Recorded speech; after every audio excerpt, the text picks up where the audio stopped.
these kind of experiences, right, are what form your limiting beliefs in your mind and like basically trap you with self-sabotage, hold you back from doing things. But coming back to like just being self-aware and knowing yourself and knowing like, right, how these experiences have shaped you is so important, like especially if you're starting in business or even just trying to go somewhere in your career as well.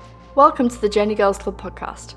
We're a private online community of young female entrepreneurs, founders and freelancers, leveling up in life and business together through genuine friendships and big ambitions. You're in the right place if you want to surround yourself with more girls on your level, having deep conversations while learning and growing through all the challenges of entrepreneurship and personal growth together. We're so happy to have you, and let's get into today's episode. Hi everyone, and welcome back to the Journee Girls Club podcast. Today we have the lovely Maija. Maija is a mindset and confidence coach, and she also runs her own community, the Confidence Collective. Maija, how are you feeling today? I'm good. The sun is shining in London, so it always makes such a difference and just such a nice way to start the week as well. So yeah, I'm good and I'm excited for this. Yeah, me too. Oh my god, it feels like this is the perfect moment for us to sort of like reflect, because like how long have we known each other now? I feel like it's been about, I want to say like 6 months ish, or maybe maybe less than that. I feel like January, February time. It was either February or March that I was in Vietnam. So yeah, but that's what I wanted to talk about really, because like we've not necessarily known each other for that long, right? But the way that we met, I think, is very typical of the Journee Girls Club experience, but also just very us. So I feel like I'd love to know, reflecting back, how you remember us meeting. Yeah, so I remember like I just started out on LinkedIn in about January time, and I was just like kind of trying to find people that I liked their content, that inspired me, and you came up as one of those people. And I think I probably like engaged with like maybe one or two of your posts, like not many at all. And then I think you saw that I was also in Vietnam. I was in Hoi An and you were obviously in Da Nang. And then you messaged me like, I'm also in Vietnam. And I was like, oh my God, I was kind of like fangirling a little bit because I was like, I love her content. But then it was just so nice that we just like met for brunch. We literally spent the whole day just chatting, didn't we? Ended up staying for dinner because we just chatted all day, and you helped me with my LinkedIn, and we just like had so much in common. So oh my God, just, I feel like we just clicked straight away. Literally, definitely. Oh my goodness, because I'm like, I remember like, especially because I think you're right about the like one post or whatever. I think you commented on one of my things once, and I was like, you, and then just like texted me like, oh my God, she's also a bit. How do you want to hang out? Do you want to do something?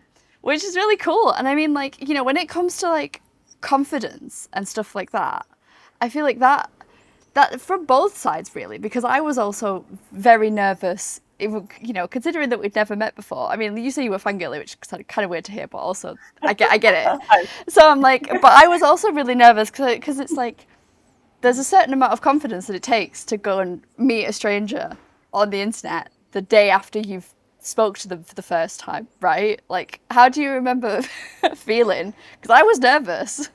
Yeah, I think I was nervous, especially because like obviously I help people with confidence, because confidence was something that I really, really struggled with my whole life. And like meeting new people was one of those things that would have like actually made me have heart palpitations. Like I would have been shitting myself. Sorry, I don't know if I'm allowed to swear on No, it's fine. You're allowed to swear.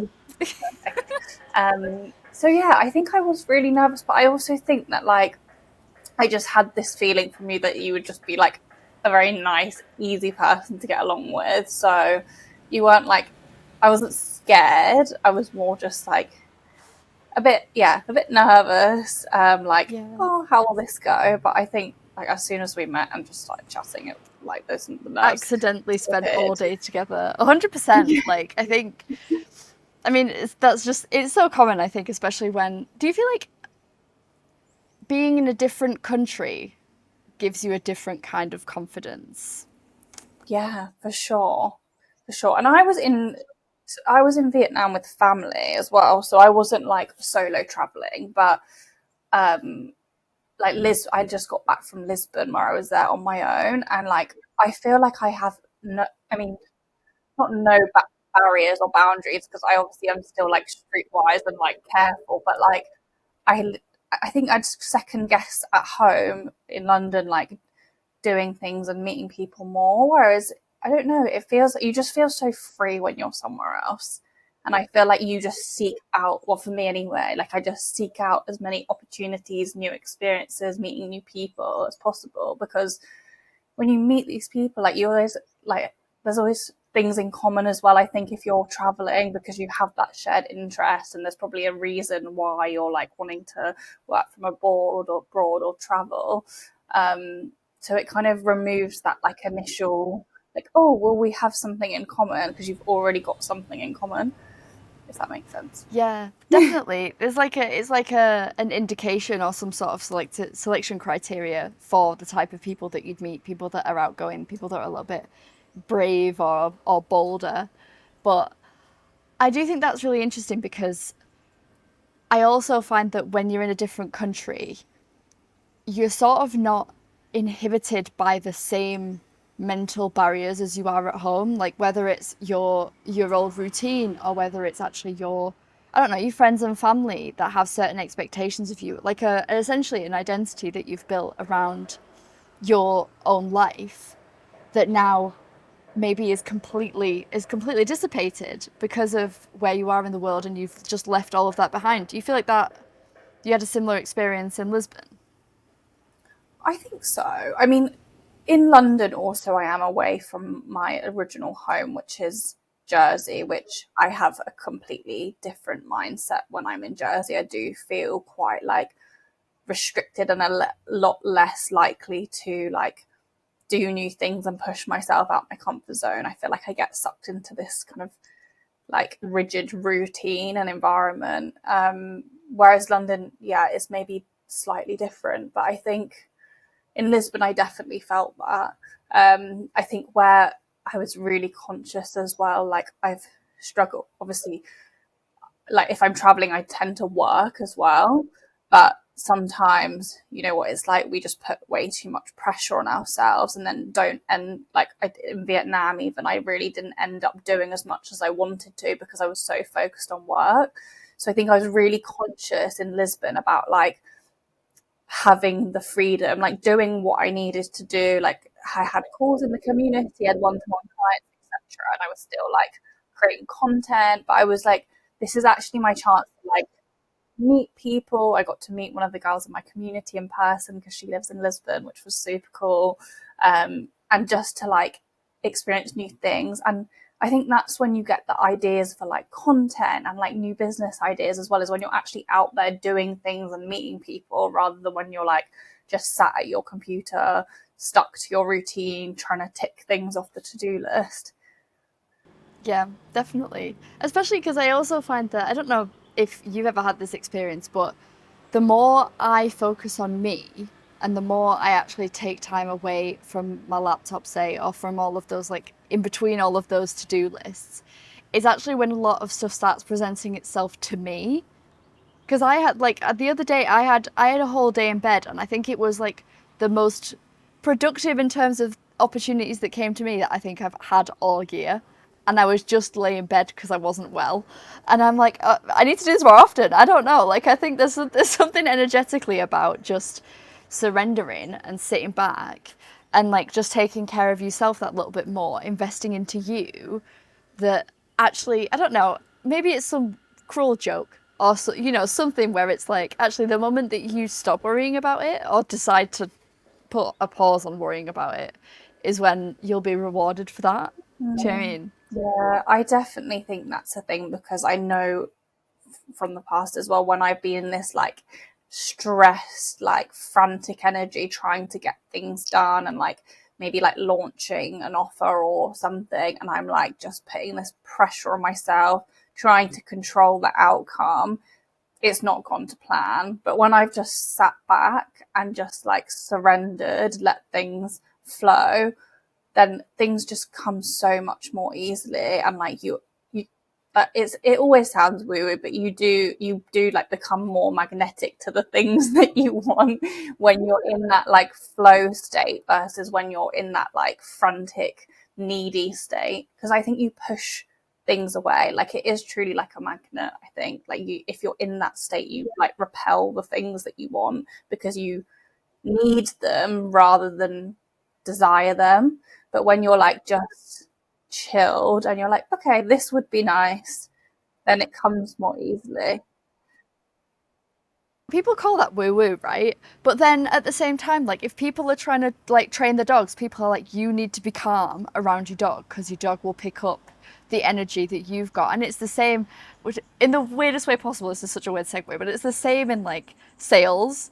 You know, like I think people, if you're messaging people, they can pick up on desperate energy versus on, oh, you know, how you doing? How can I help you? Like, you know, just being a little bit more chill.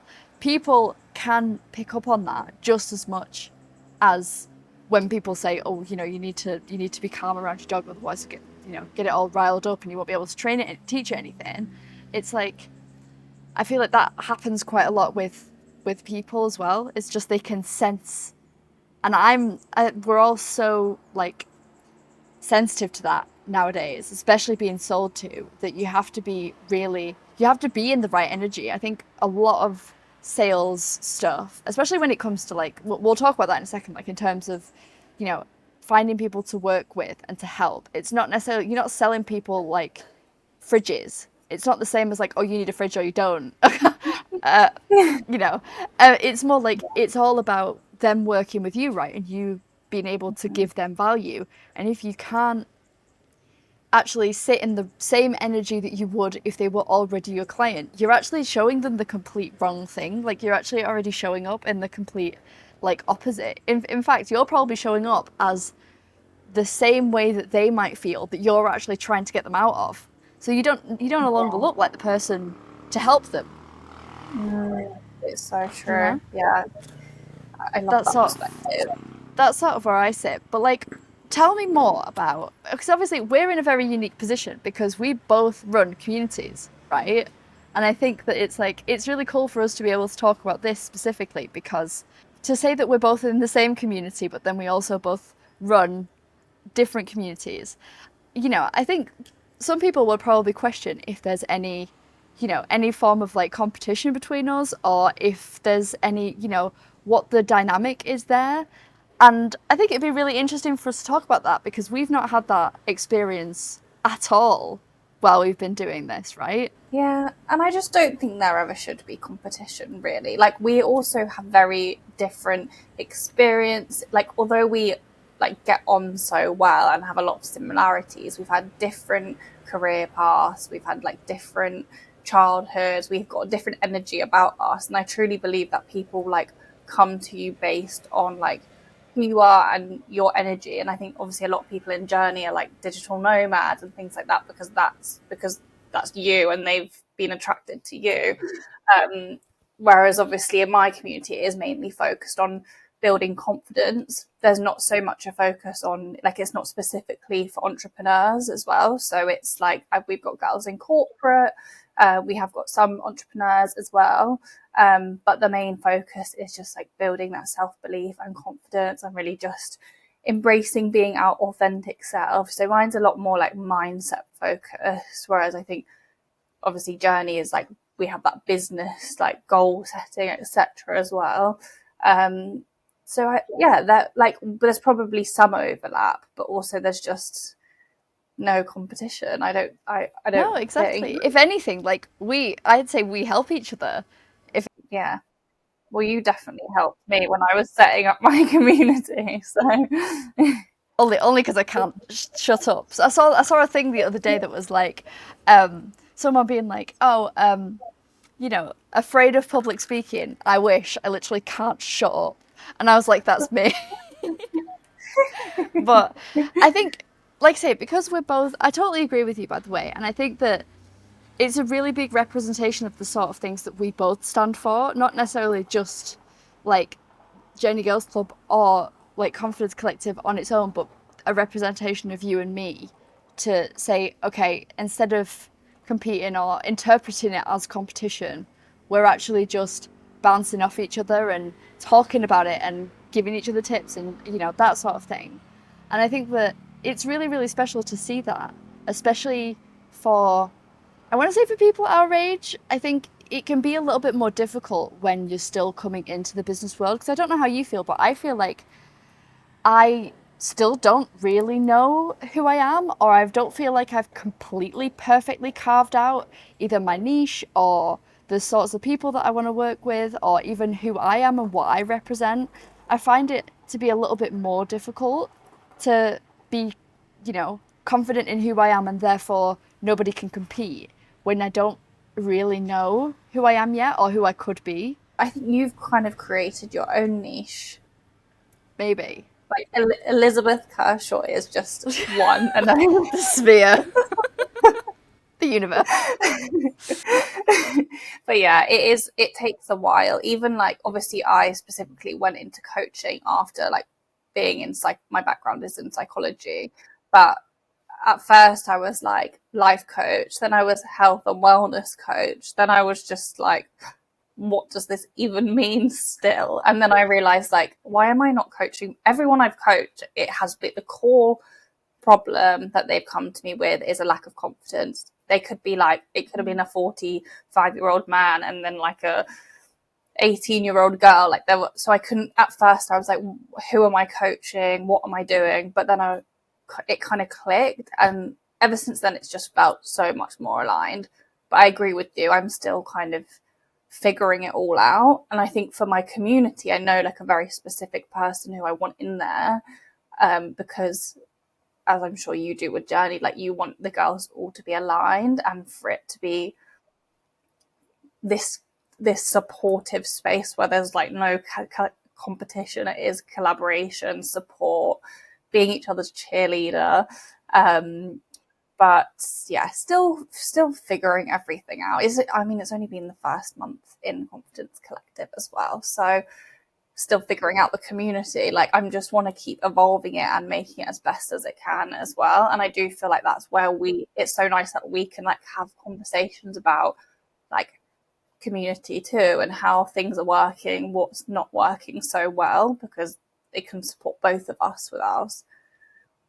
Yeah, definitely. I think when it comes to, have you heard much from the girls in Confidence Collective about this sort of like, because I think competition and comparison does come from this, you know, from an insecurity or from a lack of confidence, right? You know, do you feel like there's been anything like that in Confidence Collective? Not to say that there's been competition, but in the sense of, is that a really common theme that comes up? Do you feel like those two are quite related? I think so. There's definitely not been any like competition in there, but I No, no, think yeah. during our mindset workshops, that has been what has come up is like letting go of comparison. I think more specifically at this time of year, it's around body image. That's what people's main like struggle is, and I totally get that because that has been like a big issue for me for my whole life, and my lack of confidence really came with comparing myself to others academically, like physically, everything. So I get it, like when you're in a bikini this time of year. I went to this ice bath event last week and it was like a launch of an ice bath, and I was so scared, like all these fitness influencers are going to be there and I'm going to be like in my swimming costume, like I'm going to be so stressed with like comparing my body to theirs. I literally got there and I felt completely fine, but I think we work up this thing in our head that like other people are better looking, skinnier, like smarter, more successful, and it's so stupid. Like when we just feel more grounded and confident in ourselves, I think yeah, it's so much easier to just let go of that pressure and just like tap into like who we really are. And I think that's why we really have to just get to know ourselves on a much more deeper level, which is what the focus was actually on our first month in Confidence Collective. It was all Yeah. about like embracing your authenticity, really like tapping into like your own unique strengths, maybe strengths that other people don't see, but like hidden qualities that we have about ourselves, and just like letting go of any masks that we have to wear, like pressure, expectations, judgment, and just being our true selves. So Yeah. yeah, it was a really powerful month, and I think like a lot of what came up was that like comparison around body image as well. So Yeah. hopefully helping the girls to enter summer feeling less self-critical about their bodies as well. Yeah, definitely. I think that definitely is the biggest one. What really stood out to me about what you said is like this idea of getting to know yourself better, right? Because I think that is when, I see when I see 35-year-old women walking around being like, yeah, I don't give a fuck. Like I've literally stopped caring. I'm like, oh my God, how? Tell me your secrets. And actually it's just enough years and enough evidence for them to be like, oh, I actually know who I am, and you can't take that away from me. And I think that knowing of who you truly are, and also taking steps to find that out, and trying new things to rule other stuff out, because really, like, that comparison element is actually just, or at least for me, it's constantly just measuring myself up to see if I'm part of the herd or not, essentially. I'm constantly measuring myself, like, where do I stand in the smartness level in this room? Where do I stand on the skinniness level of this room? And just constantly trying to figure out where you fit in the hierarchy. And therefore, the only way to do that is to compare. But once you actually realize that you don't necessarily need the herd, you don't need to be safe because you've built a safety within yourself because you know who you are, then all of a sudden it becomes a lot easier. Yeah, I think it's such a good way to think about it, as like it's not always necessarily comparing yourself like for competition, it's actually for inclusion. Yep. Where do you think that comes from? Like school, or like can you pinpoint where you kind of started feeling like that? I remember it at work a lot. I can't remember it much before that. I think obviously with when you're like new in, say, like uni, for example, like I'd moved to a different country to go to uni. So I was like, how do I fit in with British culture, having come from Germany, which is not that different, by the way. But like, maybe that. But I just remember it at work specifically because I got fired from my first ever job after like, I don't know, like 3 months. It was great. I was very happy about it, to be clear. But I think there was a part of me that was like, am I cut out to be a designer? That's what I was at the time. So I was like, am I cut out to do this? Because I hate everything that I'm working on. I don't really enjoy it. All the feedback I'm getting is always negative. Like, am I cut out to do this? And then I think because I'd been fired, and it also happened sort of publicly, which is kind of funny. Like it happened in an open office. So all other companies in that office heard me get fired at like, I think it was like 21. Terrible experience. 0 out of 10 experience. Slightly But traumatic. very, very, very, what's it called? Like character building. Um, but I think then when I got my next job, which is the first and last job I had at that point until I decided doing this, I was always trying to, and because there was a couple of like abrupt firings in that job as well. This is such an off-topic conversation, but just as like a side note, there'd been a lot of like abrupt, loads of people getting fired. So anytime I was always measuring up, like how close was I to being fired?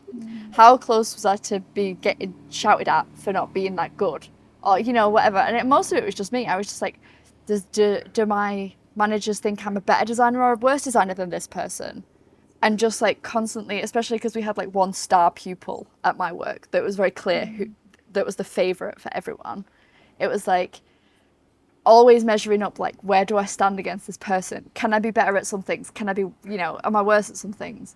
So like that's the main thing that I got out of that. I think it came from work and just trying to always analyze whether I was gonna get fired, I think. Yeah. So it shows you I'm not cut out for a 9 to 5.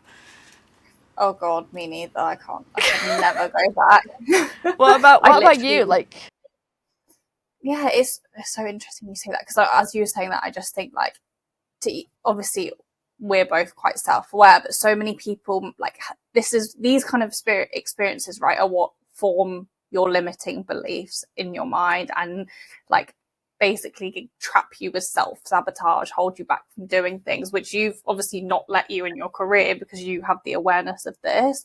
But coming back to like just being self-aware and knowing yourself and knowing like right how these experiences have shaped you is so important, like especially if you're starting in business or even just trying to go somewhere in your career as well. But mine, I think definitely from school. I went to an all girls school. It was very competitive. Like they pushed us to go to Oxford and Cambridge. And yeah, I felt like I never studied for end of year exams. I never did well in them.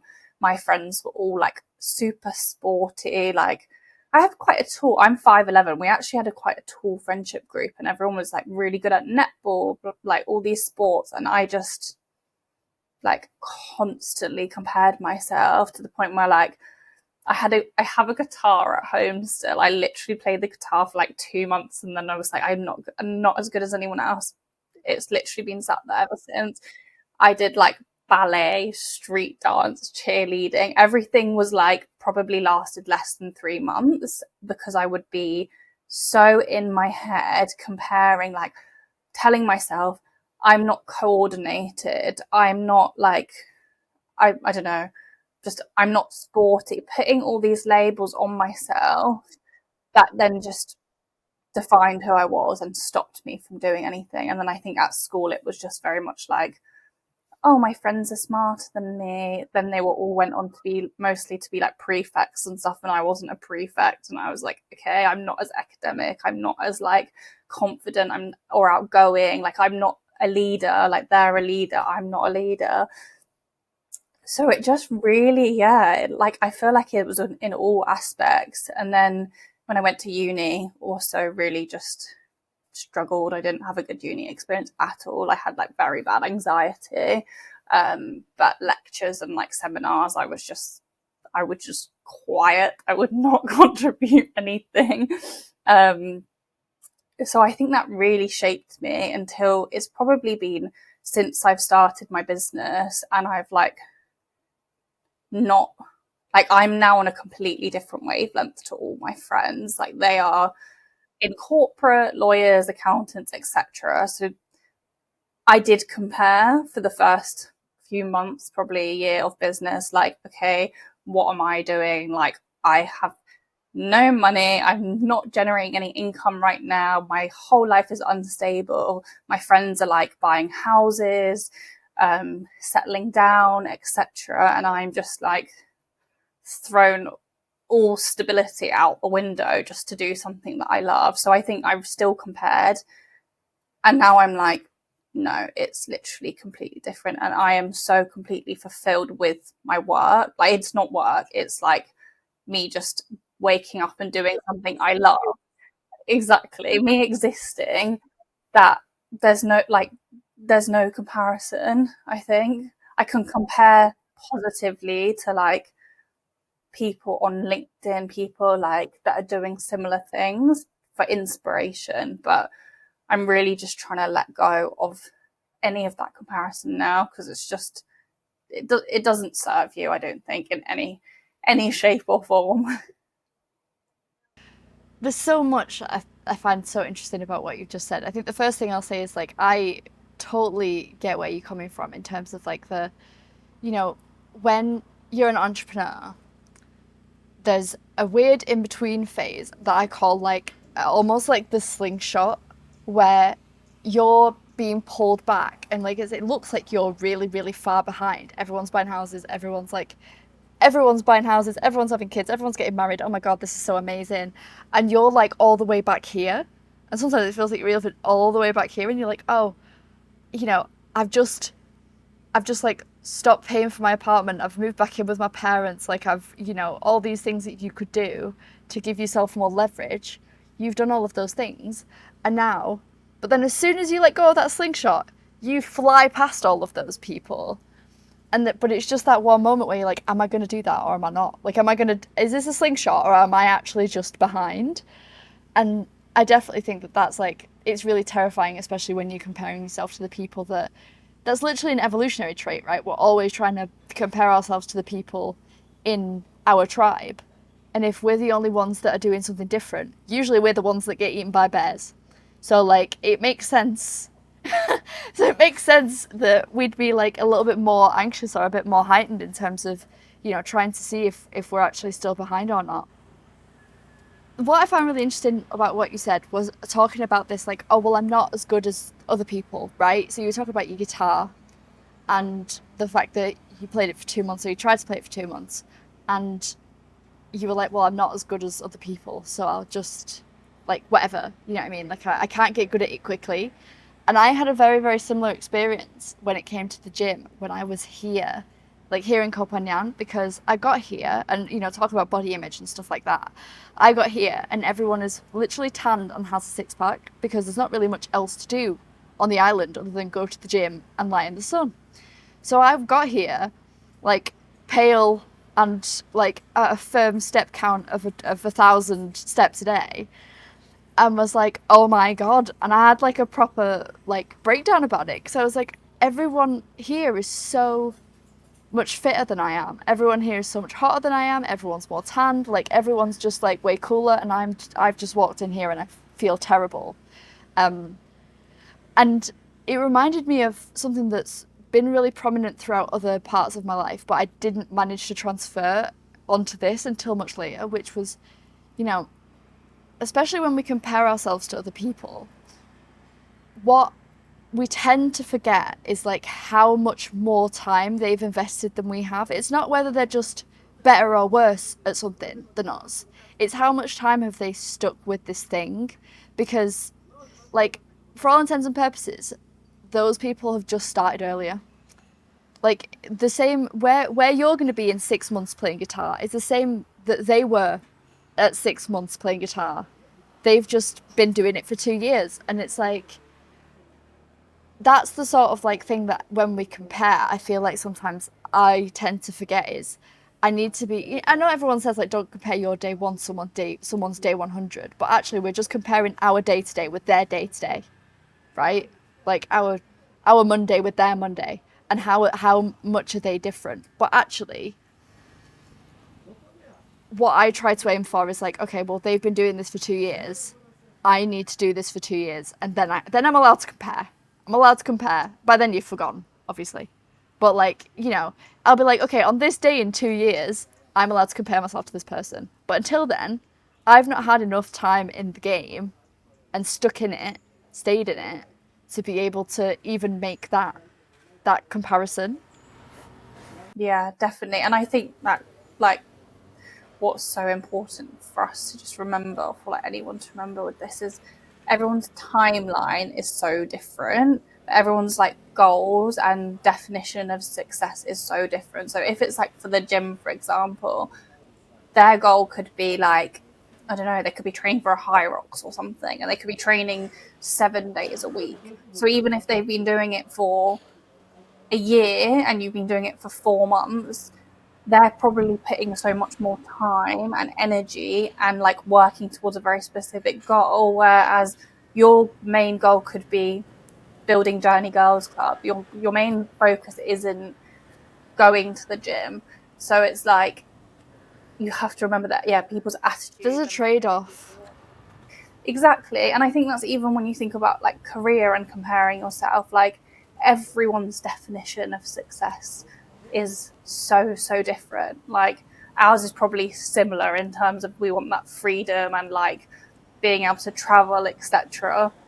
And like Yeah. have, for me, like just having an impact, whereas other people's might be like just having a stable life and having a house and a marriage, which for me that's not like, it will be something down the line that I do want, I'm sure, but I can't compare myself with people who want something completely different to me. And I feel like that's where I have to switch off, like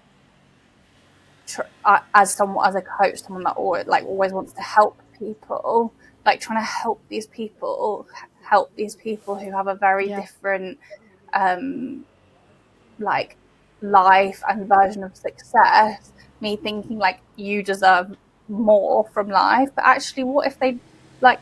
What if you just want like a simple life? That's also Yeah, if that's what fine. they want. I Like, exactly. It's like people, and it comes back to what you actually said before, right? You know, everyone's had a different upbringing, everyone's had a different. It reminds me of that whole, like, you know, if you were a kid in the 90s, you've now got like a beige core, white minimalist home because in the 90s, your parents had so much crap in the house that you just want to, you like, you know what I mean? Everyone's level is different. And if some people want to have everything out or want to have throw their shoes in a corner on the floor because in their household they had to pretend like they didn't exist when guests came round. It's like all of those things play into like what we actually want as people and therefore what our definition of success is. Like you say, for some people it's like a stable home because they had to move a lot, and for some people it's I want to be wherever the hell I am, whether that's because they, you know, they were always confined to one place, or whether that's because that's what they're used to, right? Because that's sort of your that's sort of your story, isn't it? It's so interesting when you say that, like people wanting a stable home because they've had to move a lot. You would think. So I posted this on LinkedIn the other day. You might have seen it. Yeah, I've I moved saw it. I house saw it. 29 times in 26 years, and I only know this because me and my dad sat down last week on the phone and actually wrote a list of all the houses. I knew it was about 26. I didn't realize it was 29, and I was like, oh my gosh, okay. But I think that because of that, I feel very like being in one place for too long, or even not even necessarily like I would say the same environment, but not growing past a certain level. I feel so stuck. I feel like trapped. I feel stagnant. So the fact that I'm like moving to Lisbon in 3 months and then coming to Thailand in January, I think I think is maybe like this is something that I need to work on, is like it is actually okay to be still and be in one place. But I think the fact that I've been so accustomed to change my whole life, even in relationships and stuff, I think it shows up where like if things are too stable and too like secure, it actually brings up like more discomfort for me than if things keep like changing quickly. Like I think I'm so used to being sort of kept on my toes and able to adapt that yeah, it's a weird one. That is cool though, because I think I've had a similar experience in the sense of it sounds like really you've been uniquely prepared for digital nomad life, considering you spent your entire life in England. You've been uniquely prepared for nomad life by saying, okay, I can live everywhere. I've built a home inside me because that's the constant. And actually now I'm prepared and able to move around constantly and try new places on for size, like see who you are in those places. Like I know that we've both dabbled in a little bit of astrocartography. I'm very excited to hear about that. But you know, that sort of thing of like, you know, being able to just pick and choose wherever you want to be and be like, yeah, I reckon I'd be good there. I like these sets of constraints. I like the fact that, I don't know, for example, you know, Vietnam, like I like the peacefulness of the rice fields, or, you know, in Bali there's a big entrepreneur scene, or, you know, I'm trying to think of like where else. Australia, everyone's really like into fitness and running, and I mean, that's pretty much true everywhere in Asia nowadays, but still. And it's like being able to be like, oh, I really fancy doing this one particular thing really well, and I'll go to that place that does that thing really well, is like, sounds like you've been, yeah, divinely prepared, if you will, for this sort of lifestyle. And I think that that sort of, you know, it can be a hindrance or it can be a massive propeller forward in terms of, you know, again, like searching for growth. Like I think sometimes you can outgrow a place after a certain amount of time. Like sometimes it can be 3 months, sometimes it can be 9, sometimes it can be 2 years, but it's still, there's still a certain amount of being able to take in what you need from a place and then be able to move on. The moving on is actually the brave part. That's actually the scary bit. Mm. Yeah, it's true. I do think that, like, I feel like maybe I have outgrown London now after it'll be 4 years that I've been here, which, like, I mean, who knows? I might come back one day, but the UK is a bit of a shambles at the moment, so I'm quite ready to just break away and not be in the midst of like another world war. Um, So um, valid. but yeah, no, I definitely agree. I think for like, I guess if you've had that constant like stability, like I know some of my friends who have just they're like their parents have been together their whole life. They've like stayed in like one or two houses, which I just cannot imagine what that kind of like feeling would be like. So for them, like what I'm doing seems like completely crazy. It's like such a contrast. So yeah, I think it's just like really just also not judging people for like their own choices or experiences, because it's with this being so much like to do in the world. I was thinking, like, why don't people just want to go and experience everything? Because like there's so much out there to offer, but just do your own thing. Just like Yeah. yeah, Exactly. I mean, I think I've been like also uniquely prepared in a different sense, which is that I because I lived in Germany for all of my like childhood until I was 18 years old. I have always had the experience of not seeing my family very much. Like, and I think that's it's kind of crazy in the sense of I didn't grow up around all of my family. I grew up separate from all of my family. It was just me, my mum, my dad, and my brother in Germany. And every couple of months, every like a half term, I'd go to England. So I was so used to always seeing all of my family either through like FaceTime or on phone calls and just seeing them for such a small amount of time. I think if I'd have lived in England around all of my family because everyone's very close knit, I'd have found it a lot more difficult to be out in Asia for the last year and a half. But being so far away from home from England all the time actually meant that I don't struggle with it that much. Like we're all just very used to it. We're all used to being apart a lot, which makes it feel a lot less guilty for me to not be not be around them all the time, which I find really interesting because otherwise I don't know if I'd be able to handle that, you know?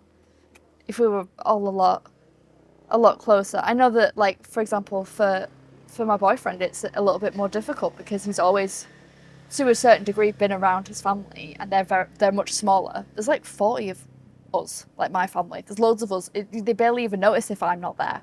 But like for him, a small group, it's just a small group of people. It's a small family. And there's also kids involved as well, like his nieces. It's like when one person isn't there, the dynamic is already so different and it makes it feel a lot more heavy to leave for such a long time. So there's definitely, again, like ways that not only does it prepare you for, say, being a digital nomad, but it also prepares you for business in some ways. Or, you know, do you feel like there's anything from your like upbringing or childhood or even just from the way that you've lived your life in the last couple of years that you feel like has like uniquely prepared you to be an entrepreneur or a business owner or that makes it somewhat easier? yeah, I love that question. Well, my parents were business owners, so I feel like I always wanted to have my own business. I think from when I was a kid, I actually, so they had like a furniture company. Um, I always thought I was gonna take over their furniture company, which was like called Morton and Morton, which is my surname. And my dad was like, "You're gonna be the other Morton one day. Like it will be your business."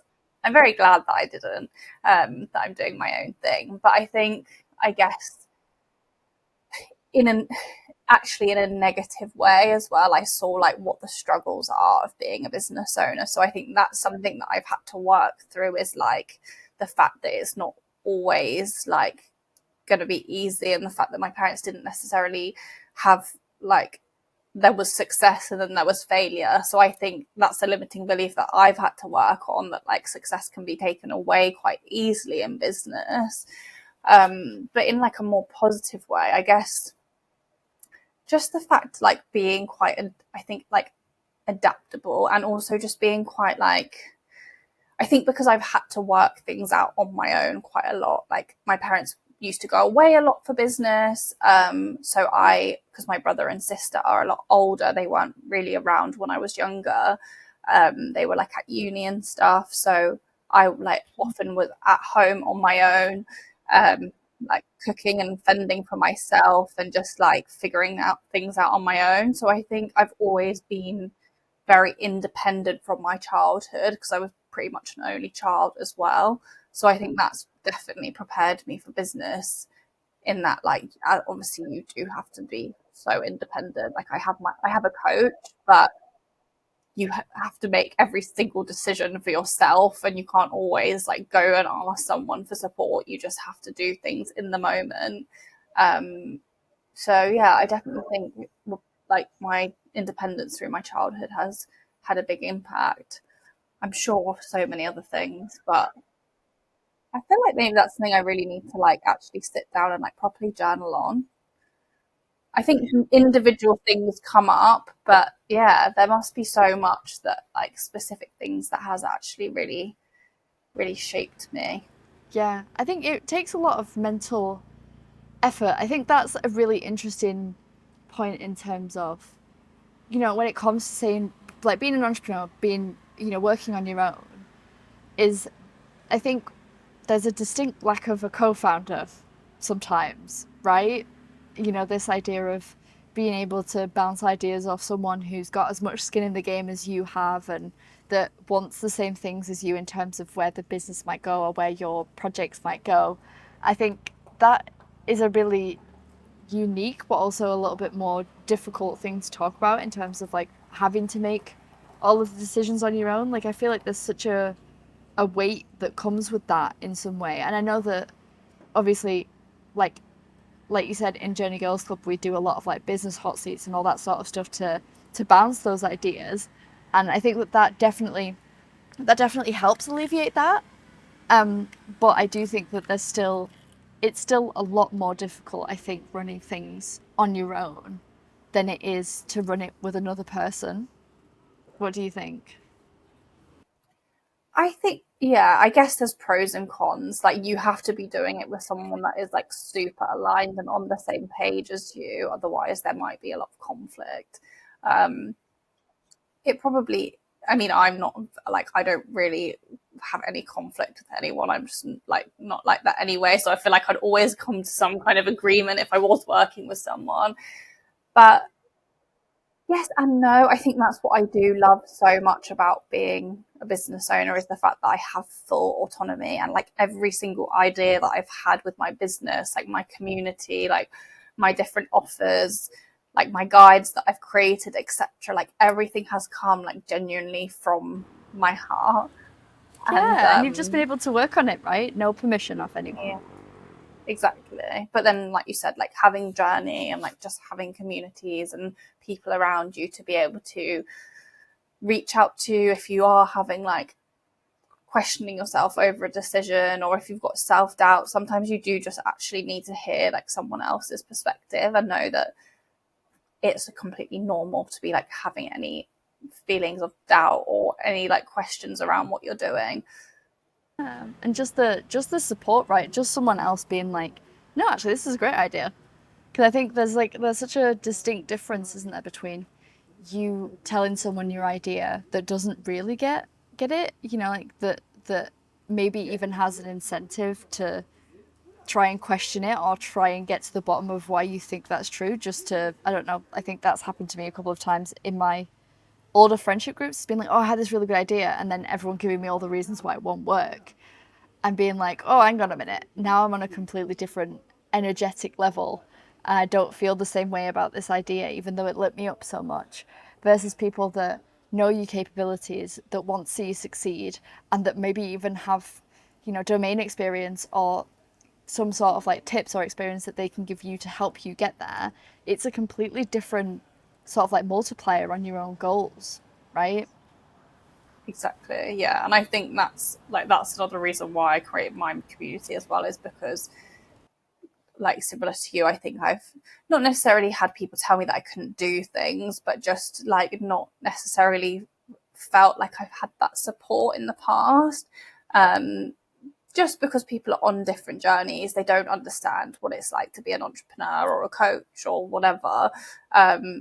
So you're not necessarily going to support someone if you don't understand or believe in what they're doing. And I totally understand that. But then when I started like connecting with you, connecting with people on Instagram, LinkedIn, and I found like actually when you are surrounded by the right people who do want to lift you up, do want to see you do well and succeed, well, it grows your confidence, but it also just makes achieving things so much easier, so much more fun, so much more enjoyable. So this is why I was like, I want to create this space for the Girls in Confidence Collective too, so that we can actually just all fully support each other in achieving our goals. And that's obviously what you've done in Journee too. And I think it was just like so impactful, like even having like the business hot seat and just goal setting together and keeping each other accountable as well. Which I know I was looking actually at the goal thing for our call today, and I have not kept myself fully accountable, but I will It's good though. I do. think it's important to sort of like have that space where it's like you're setting goals, right? And or you're bringing an idea, and actually it's not so much about it's not so much about whether you actually achieve that goal or not. Obviously, it's great if you do, but there's also an element to just being able to share in the experience and being able to share in like the actual process, like say the journey of achieving your goals and of improving yourself and building your business. Like sometimes, like I find a lot of the time, even when I have goals, I actually end up realizing that maybe I was slightly off with them, or maybe I've dropped some of them or outgrown some of them, and I feel like that's sometimes like the element that I usually forget is like actually you don't necessarily have to achieve your goals. You still actually like projecting further. You're actually still growing. And also sometimes just talking about them and like reflecting back and realizing what's actually, maybe if you've not achieved them, like what's got in the way of that. That's another side of like where it's, I think, so helpful to just share these with people, with a community, because maybe it's that you've actually like not prioritized your own like personal goals, and because you've been too focused on your business, but actually then you're secretly like burning yourself out because you're not prioritizing rest. And that's where like actually having people around that are going to say like, look, your well-being comes first, like look after yourself, don't burn yourself out, don't you're not needing to hustle to prove your worth. um I think that's what's been super supportive for me as well at times where like actually I was just way too focused on business and not necessarily taking my own advice about like prioritizing rest and stuff. And then just like hearing that from people, I think sometimes you do actually need that validation that it is okay not to just go 150% into something at one time. Like you do need that balance as well. And that's obviously what I work on like with people, I think, is just really taking that like holistic approach to anything that you're doing in your life, because how you're like showing up in one area always affects every other single area of your life too. Yeah, exactly. That's so true because there's a certain element of there's always something beneath the surface, right? Like if there's a reason why you keep putting off the same task over and over again, there's a deeper reason. Like you say, we're self-aware, but and we can maybe name that fear or name that block really easily. But I think some people Sorry, that's, might struggle. Some people sorry, I'm might getting struggle a little attacked bit by a more. fly. It's okay. I think I'll probably be next, to be fair. Um, but yeah, like there's a certain. Sometimes it's difficult, isn't it? Because you know that you really want to do this thing or you want to achieve a certain goal, but month after month you still are struggling to hit it. And I think that, like you say, there's a really interesting element of going deeper there and being like, hang on a minute, why is that? Like, why is it? And like I say, we're both self-aware enough to maybe be able to name that block like instantly, but some people might actually need a little bit more help or prompting, or sometimes it's just nice for someone else to be there and to ask and be like, hey, why do you think that you're struggling so much with this?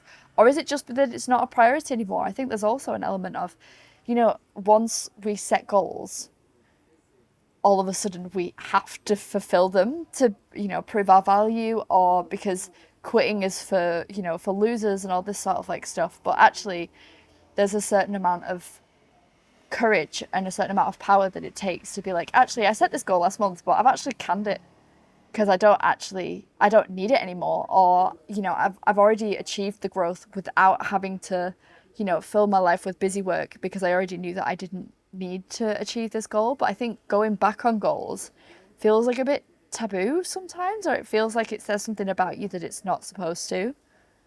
Yeah, I think that's where it's just so important to have like a balanced mindset towards it, and just like obviously having numbers and like statistics and things can be helpful when you're setting goals, and like everyone says like smart goals and things like that. But I think just focusing on the output, like how you're showing up when you're doing things, and just I think it's more of like a, well, this could go on to a whole long other conversation, but Tell me, like, I want to know.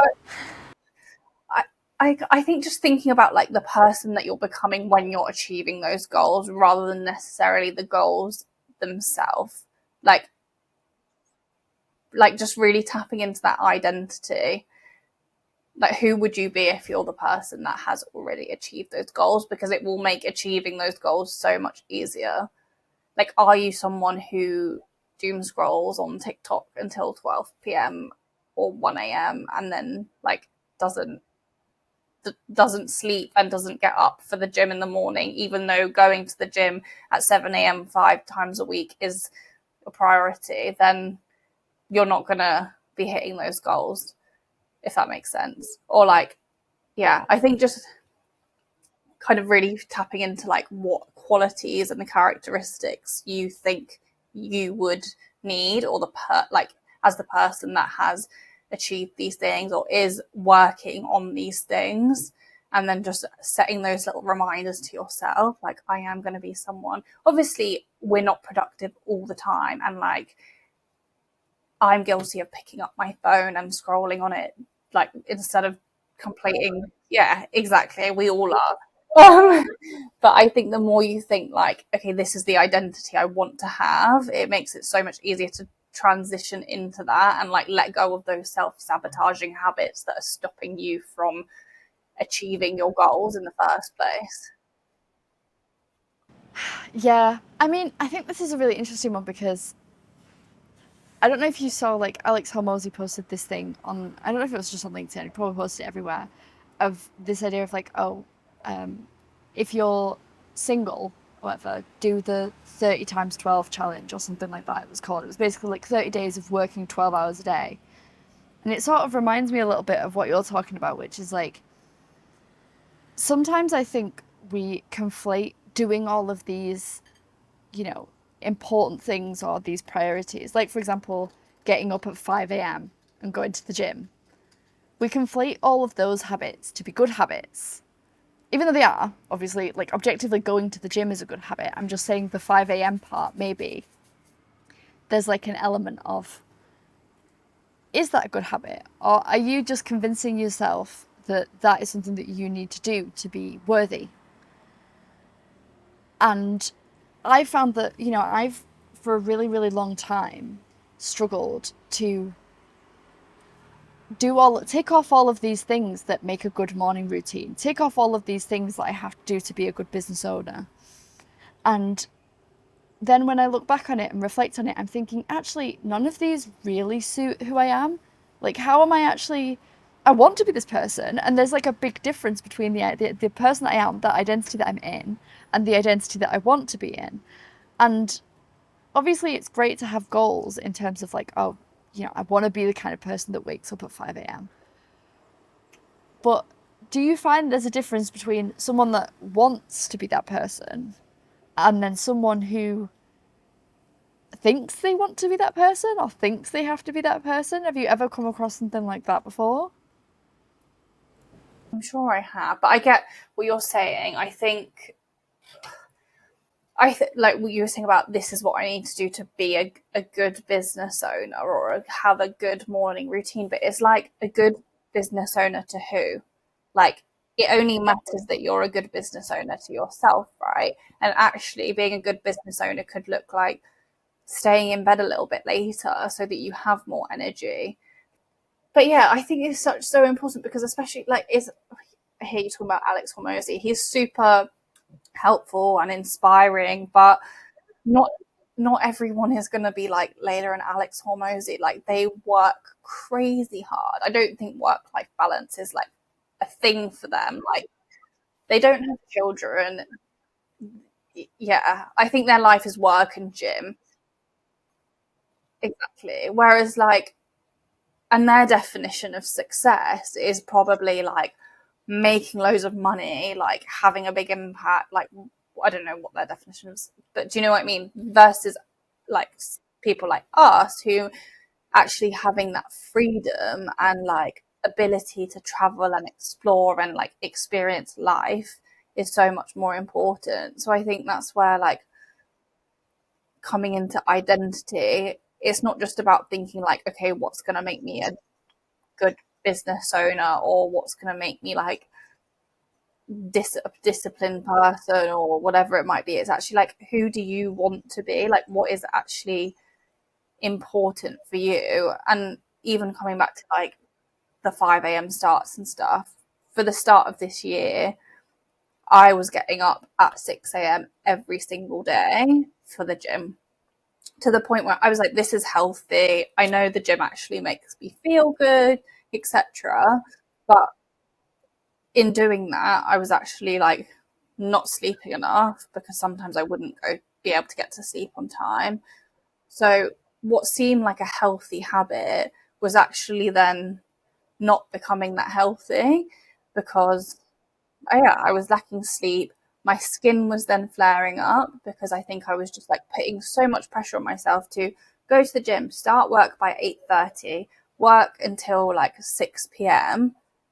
And then I actually just had this moment where I was like, right, Maya, kind of snap out of this. Like, what are you doing? Why are you like going against everything that you coach your clients on about work life balance? And like, this is all the things that I work on: getting enough sleep, like nutrition, healthy habits, work life balance, etc., rest. And I was in this, sucked into this phase where I was just like doing too much to, because I needed to be this like productive business owner. And then I was like, actually, this isn't giving me the freedom that I want. The whole reason I started my business was to have freedom. Um, and it wasn't getting me the results I wanted either. Productive, like when you're super productive and like just grinding at your desk all day, I was saying no to going to events and meeting people in person because I was like, productivity is being sat at my desk all day working.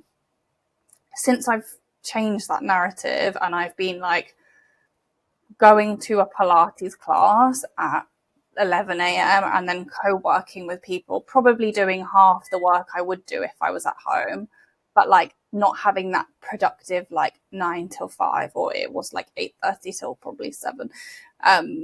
So many more opportunities have come my way. Like I feel I'm in a completely different energy. My skin, like my hormonal like acne has cleared up, and it's just, I think, proof that like you don't need to just be in this hustle mode. Like actually just sit back, surrender, live the life that you want to. Obviously still like you have to put the work in at the end of the day, but you don't have to be in this like frantic productivity hustle mode to actually get the results that you want.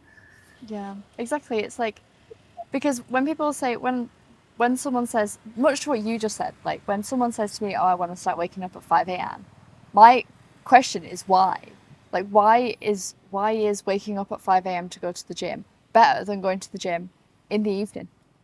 Or, why, when it fits into your day much better, like, why does it have to go here? And I think that it's because you know, a lot of the people that we're shown on social media actually do have those sorts of routines. Many of them actually probably don't. They just reuse the same footage over and over again.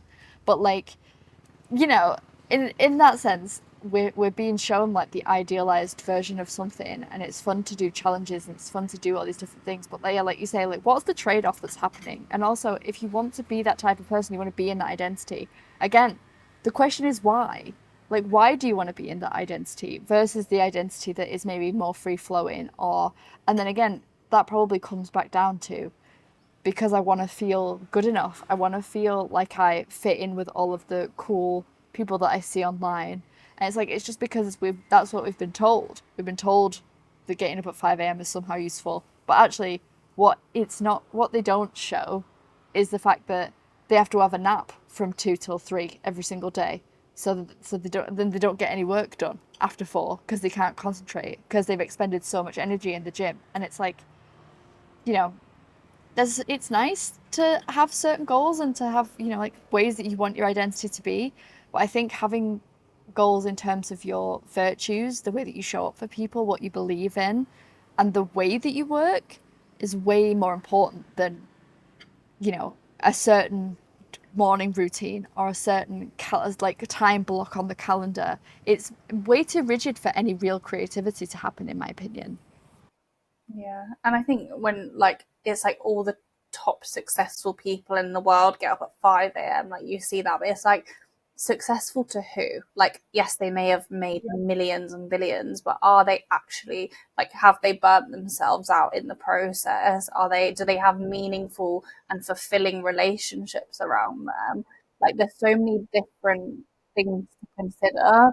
And I think, like you said, like just even like your morning routine, just all of these things that you do, just genuinely asking yourself, like, why are you doing it? Is it for you or is it for someone else? Is it a tick box exercise because you've seen someone on TikTok like this is a bougie aesthetic morning routine. I'm gonna have my matcha and I'm gonna drink my greens and all lovely, but what why are you actually doing it? Is it actually making you feel good? Is it setting you up for your day? Is it like fueling you and like making you more productive at work?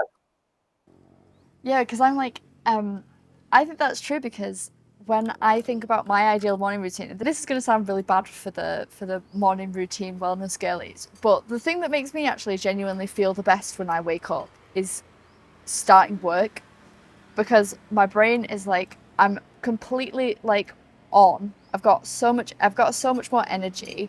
I've got lots of ideas floating around in my head. Like I'll wake up relaxed that all these ideas will come into my head. And it feels the best for me to actually like somehow capture them or write something down or write a LinkedIn post or something like that. Because if I'm like, taking a moment to breathe or like I'm doing like skincare or something like that, I'm not being present doing any of that because I'm thinking about work.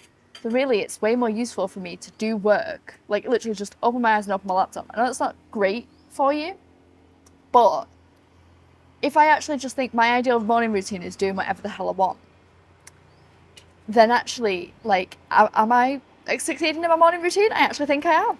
But I had to get rid of some of the stuff on my list. When I look back at my list that's like, journal every morning. I still can't do that one. But like, breathwork every morning, skincare, blah, blah, blah. I still do all of those things. But I don't do them as a morning routine. I do them after I've had my breakfast, or I do them here and there, or I do them when my skin needs it, or when I need it.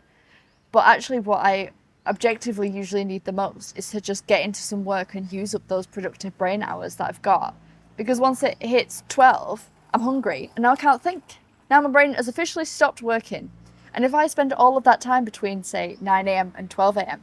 doing all the arsey-farcy things that the internet tells me to do, now all of my most productive brain time is actually gone and I don't really feel that good anymore. So what was it for in the end? Do you know what I mean? That's so interesting. And I think like it as I think a lot of like morning routine, etc., it's to do with just like keeping your nervous system regulated, especially if you've got a corporate job and you're like rushing into commuting in and going in for a 9 to 5. Yes, going on your laptop, checking your emails and then like rushing through the morning isn't good because by the time you get to work, you're already like stressed and in overdrive. But where we do have that luxury of dictating our own time schedule, it's like genuinely just do what makes you feel best. And it could be just working straight away, or it could be like going to the gym or doing some meditation. There's no right or wrong answer. And I think that's sometimes what the internet like tricks tricks us into believing is that there's a certain way to do things, and we just like look up to these influencers who have these like perfect morning routines, but like actually deep down you don't know how these people are feeling, you don't know like what their goals for life are, and it's probably something completely different from us. So literally back to our first conversation of like not comparing, just do what makes you feel good. Yeah, exactly. 100%. Well, I feel like that might be a good place for us to round that off. Thanks so much, Maija. Maija, where can everyone find you? Where's your primary place that you send people to find out more about you? Obviously, I'll link everything in the show It's notes, so but good. Yeah, you can find me on Instagram at Balanced by Maija, or also LinkedIn, Maija Morton. yay, So either. amazing. Thanks so much, Maija. Yeah, thank you so much. Let us know your thoughts by commenting below, and don't forget to hit subscribe. And if you're still listening to this, you might be a good fit for the community. So if you want to level up in business and life surrounded by girls on your level, then make sure you check out Journee Girls Club and apply to join our next intake of members. See you soon!